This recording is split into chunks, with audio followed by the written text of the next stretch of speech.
Daily daily এটা কাজ করতে করতে আমার লাইফটা শেষ হয়ে যাবে। আমাকে এমনই লাগছে 2019 থেকে ইউটিউবে কাম করছি, তাও সাকসেস পাচ্ছি না। এখন বেজে গেছে দুটো, দুপুরে লেন্সটা করতে চলে আসলাম বাড়িতে এসে সবার প্রথমে একটা বিস্কুট পেয়ে গেলাম, এটাকে খেয়ে আজকে আমার ডিম খাওয়ার ইচ্ছা আছে, ডিম তো খাবোই। সবার প্রথমে একটু ড্যান্স করে নিলাম।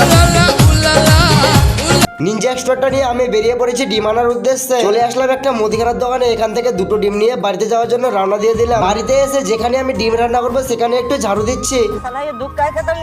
এখান থেকে একটা করে ইট নিয়ে গিয়ে তোমরা দেখতে পাচ্ছ আমাদের স্পেশাল চুলা। কড়াইটাকে ভালো করে মাঞ্জা ঘষা করে চলে আসলাম পেঁয়াজ কুচি করতে। খুব অল্প সময়ের মধ্যে অনেকগুলো পেঁয়াজ কুচি টমেটো কুচি করে নিলাম। তারপর ফাইনালি চুলাটা জ্বালিয়ে কড়াইটা বসিয়ে দিলাম। কড়াইটা গরম করে নিয়ে হালকা সরিষার তেল দিয়ে দিলাম। তারপর পেঁয়াজ কুচিগুলোকে দিয়ে হালকা একটু লবণ দিয়ে নাড়াচাড়া করে নিয়ে এখন দেখতে পাচ্ছ ফাইনালি আমার ডিম রান্না কমপ্লিট হয়ে গেছে। এখন দেখতে পাচ্ছ আমাদের বাড়িতে কেউ নাই, আজকে আমি একাই ডিমটাকে চেটে মুটে খাবো। এখন আমি ভাতটাকে বেড়ে নিয়ে চলে আসছি। আজকের ডিমটা খেতে অনেক সুস্বাদু ছিল। আমি ডিমটা রান্না করেছি সেই জন্য আরো বেশি টেস্ট হয়েছে।